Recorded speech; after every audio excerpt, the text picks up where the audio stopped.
समय की मांग है कि कम जगह में अधिक से अधिक फसलों का आप लाभ ले सकें और उस तमाम जगहों में आप हर तरह के सब्जी, फल और भी तमाम तरह के जो फसलें हैं उनका आप लाभ लें, क्योंकि समय के साथ जो खेती के दायरे हैं, जो एरिया है वो कम होता जा रहा है। और उसी का एक सफल उदाहरण अजीत कुमार रोशन जी हैं, जो गया ज़िले के हैं, वो पेश कर रहे हैं। और साथ ही साथ इनका इस कम जगह में केवल खेती नहीं बल्कि और भी कुछ सोच रहे हैं कि जिससे ये अच्छी खासी कमाई कर लें। एक बार इनका प्लॉट देख लीजिए, बहुत ही कम एरिया में है, आधे बीघे से भी कम है, लेकिन आपको इस आधे से कम बीघे में या करीब 8 कट्ठे के इस एरिया ज़मीन में आपको वो हर तरह के फल दिख जाएंगे, साथ ही साथ कई तरह की सब्जियां भी दिख जाएंगी और कई ऐसी चीज़ें भी दिखेंगी जो शायद यहाँ के लिए संभव नहीं है, लेकिन उसका भी ये प्रयोग कर रहे हैं। अजीत जी, पूरा अपना नाम और थोड़ा बताइए कि कहाँ हैं आप, गया में, गया ज़िले में कहाँ हैं? अजीत कुमार रोशन, गया ज़िले के नगर प्रखंड अंतर्गत ग्राम कुजापी में मैं हूँ और विगत 15-20 सालों से मैं इस काम में लगा हूँ। उससे पहले क्या था इस जगह पे? क्या था इस जगह पे पहले यहाँ पे अरहर की खेती होती थी, कोई सिंचाई की सुविधा नहीं थी, लोग यहाँ पे आना भी पसंद नहीं करते थे। हम भी पहले नहीं आते थे, लेकिन अचानक मुझे लगा हुआ एक ट्रेंड आया कि जैविक, हमें भी जैविक सुनने में बड़ा अच्छा लगा, फिर सीखा, फिर जाना उसके बारे में।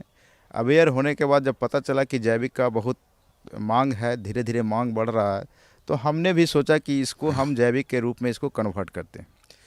तो हमने इसे जैविक तो बना दिया। जैविक बनाने के साथ साथ इसमें हमने समेकित कृषि प्रणाली विकसित किया। इसके अंतर्गत हम यहाँ पे फल में आम, अमरूद, पपीता, ये दिखाते हो, चलते हैं थोड़ा सा। जामुन, नींबू, आंवला सहित कई तरह के फल के पौधे इस प्लॉट में मौजूद हैं। साथ ही साथ यहाँ पे हर सीजन में होने वाली सब्जियाँ, हर सीजन में होने वाली सब्जियाँ भी हम यहाँ पे लगाते हैं। और सारी सब्जियाँ यहाँ पे जितनी भी चीज़ हैं सभी ऑर्गेनिक जैविक हैं, जिसका एक अलग स्वाद होता है और अलग तरह का इसका रंग रूप भी होता है देखने में, और भंडारण क्षमता भी जैविक पदार्थों का काफ़ी अच्छा होता है। जनरल जो सब्जियां मिलती है उसके अपेक्षा हम इसको ज़्यादा दिन तक खुले वातावरण में स्टोर कर सकते हैं, उसमें चमक भी अलग होती है, स्वाद भी अलग होती है।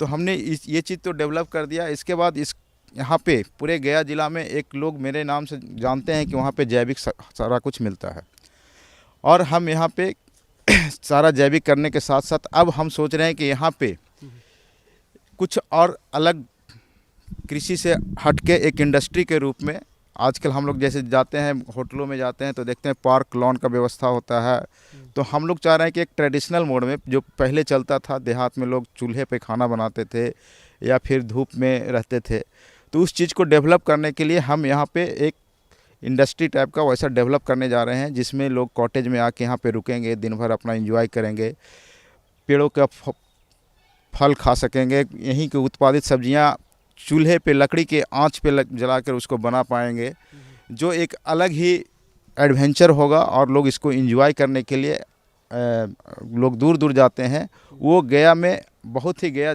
शहर के नज़दीक ये सुविधा लोगों को मिलेगा, ये मेरा प्लानिंग है। हम इस अपने फार्म में सोलर सिस्टम से इरिगेशन का व्यवस्था किए हैं, 7 सोलर पैनल से। कहाँ पे लगा है सोलर पैनल? अच्छा, छत पे लगा है सोलर पैनल।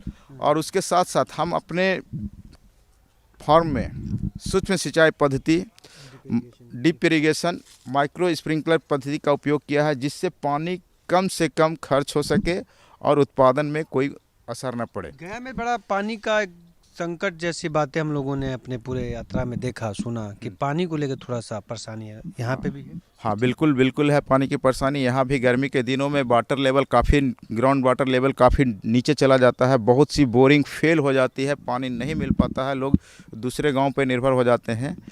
और हम लोग जब फ्लड इरिगेशन करते हैं तो उसमें एक पटवन से हम पूरा साल का पटवन भी कर सकते हैं। अगर हम उसको ड्रिप के माध्यम से करें, माइक्रो स्प्रिंकलर के माध्यम से करें, तो हमारा उसी पानी में हमारा पूरा का पूरा खेत पट सकता है, सब्जी भी हो सकता है, सारा कुछ हो सकता है और पानी की कुछ बचत। मदद मिला है कि अपने ही पूरा आपका अपना खर्चा है पूरा? नहीं, इसमें देखिए सरकार की जो योजनाएं आती हैं वो काफ़ी लंबी चौड़ी होती हैं, एकड़ में होती हैं या उससे बड़ा बड़ा प्लॉट के लिए वो सरकार का अनुदान का मुहैया किया जाता है। लेकिन हमारा ये जो डेवलपमेंट है आधे एकड़ से भी कम में है, तो हमें यहाँ पर किसी प्रकार की कोई सहायता नहीं मिली है। लेकिन हम अपने सोच से हमने इसको डेवलप किया है और आगे भी इसमें निरंतर हम डेवलपमेंट करने जा रहे हैं। जब यहाँ पे अरहर की खेती होती थी तो क्या कितनी कमाई हो रही थी? और आप अभी चूंकि जैविक की बातें हो रही हैं, बड़ा ट्रेंड चला है जैविक मतलब तो क्या कुछ कितना हो जा रहा है? और अरहर की खेती से आप खुद अंदाज़ा लगा सकते हैं कि साल में एक बार होने वाला फसल है और जिसमें बहुत ज़्यादा रेट भी नहीं मिल पाता है और न उत्पादन ही हो पाता है। उस अरहर की पूरी खेती में हमें लगता होगा कि 2 से 3-4 हज़ार की कमाई होती होगी मैक्सिमम। काफ़ी पुराना चीज़ हो चुका है, कम से कम 18 साल पहले की बात है। लेकिन अब हम एक सीज़न में अगर अमरूद ही बेच लेते हैं तो अमरूद से कम 10 से 20 हज़ार रुपये की कमाई होती है। आम है, पपीता है, फिर सब्जियां हैं, तो ये सारा मिलाकर हमें लगता है कि आप उसको मल्टीप्लाई करेंगे। जैसे लोग कहते हैं कि दोगुना, जैसे हमारे प्रधानमंत्री जी का सपना था कि दुगना करें 2021 तक, लेकिन इस टाइप का कंसेप्ट लगा के लोग दुगना ही नहीं, हमें तो लगता है 40 गुना 50 गुना तक जा सकते हैं। हमारा आप खुद कैलकुलेट तो आप अच्छा बताएंगे। तो मेरा करीब ये मान के चलिए कि 15 गुना पहले से जब अरहर की खेती हो रही थी उस समय से आज की खेती में कम से कम 15 से 20 गुना की बढ़ोतरी है। अमरूद की ललित वैरायटी, इधर में सरदार वैरायटी जो गुच्छे के रूप में फल रही है, फिर इलाहाबादी सफ़ेदा, 4 तरह की वैरायटियाँ, लालिमा यहाँ पे है।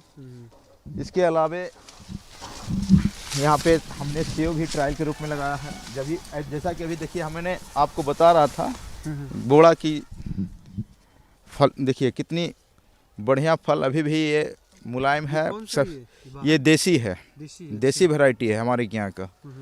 और ये एक बार अगर लगा दें तो 3-4 महीने तक इसकी सब्जियां हम प्राप्त कर सकते हैं इसकी फलियां से। क्या बात है, आपने पूरा और ये आम का बगीचा सेटअप पूरा तैयार कर लिया आपने। और ये देखिए सेव भी लगा हुआ है यहाँ पे। हर्बल 19 है क्या? हर्बल 99 सेव की एक पौधा इधर भी है। क्या है इसका कुछ? अभी तीसरा साल है, इस बार उम्मीद है कि इसमें फलन आ जाएगा। इस बार उम्मीदें हैं? हाँ उम्मीदें हैं, अभी तक फल नहीं आया है। और ये मेरा पूरा आम का बगीचा है जिसमें आम्रपाली सबसे ज़्यादा है, एक दशहरी है, एक मलिका है। और आम का सीजन ये हम प्रत्येक वर्ष आम का फसल इसमें से लेते हैं। अच्छा। क्योंकि इसको हम आम को जब फलन हो जाता है, फल तोड़ने के बाद उसकी हम लोग छटाई करते हैं। छटाई करने के बाद उसको जो भी चाहिए न्यूट्रिशन हम जैविक रूप में जैविक खाद का उसको डोज दे देते हैं। और डोज देने के बाद हम उसको प्रबंधन करते हैं, उसकी पुताई करते हैं, जो भी हो सकता है हम उसकी प्रबंधन पर पूरे ध्यान रखते हैं।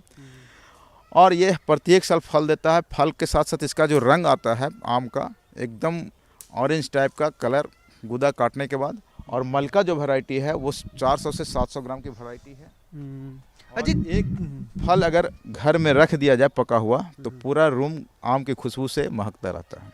तो अरविंद अजीत जी का जो ये पूरा फार्म हाउस कह सकते हैं, और इसको अब ये एग्रो टूरिज्म में कह सकता हूँ कि एग्रीकल्चर कृषि पर्यटन के तौर पे विकसित करना चाह रहे हैं। ये बगल में देखेंगे तो हर चीज़ रखे हुए हैं कि वो तमाम चीज़ें जो गांव में आपको दिख जाया करती हैं। कुछ चीज़ें अलग भी रखे हैं, जैसे कि इन्होंने नारियल का लगा रखा है पेड़, और उसके बगल में नारियल लगा रखे हैं। साथ ही साथ कुछ और भी चीज़ें हैं जो खास है, फेंसिंग के रूप में सेम भी लगा हुआ है। और चारों तरफ फेंसिंग सेम लगा चुके हैं। तो मतलब ये है पूरा। और देखेंगे तो बगल में हल्दी का भी है, जो नॉर्मल हल्दी की खेती होती है वो भी इन्होंने कर रखा है। और ये जो आप पगडंडी देख रहे हैं ये उस कृषि के टूरिज्म जो कहा इनका अपना एक है कि इसको कैसे एक व्यवसाय के तौर पे तब्दील किया जाए, इसको एक कि लोग यहाँ पे आए, गांव का आनंद लें, उसके लिए ये तैयारियां इन्होंने शुरू कर दी है। लौकी देखिए लंबी लंबी है और पूरी तरह से जैविक है, देसी है। करीब करीब अगर हम अनुमान लगाएं तो 2 से 2.5 फीट या 3 फीट की करीब लंबी थी, लंबी लंबी हैं, लेकिन ये करीब करीब 2.5 से 3 फीट है, जैविक है, बिना किसी रासायनिक खाद के। तो चूंकि ये खेती है, तो खेती में जो लगातार बातें हो रही हैं कि खेती में बदलाव करने की ज़रूरत है, खेती को उद्योग के तौर पे कैसे विकसित किया जा सकता है, तो उसका एक सफल उदाहरण जी जी धीरे धीरे उस मॉडल को तैयार कर रहे हैं।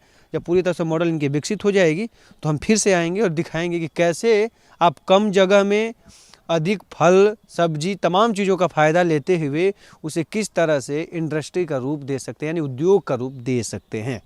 अगर ये वीडियो आपको पसंद आया है तो इसे लाइक ज़रूर करें। अगर चैनल अभी तक सब्सक्राइब नहीं किया है तो कर लें और नोटिफिकेशन पाने के लिए बेल आइकन भी दबा दें।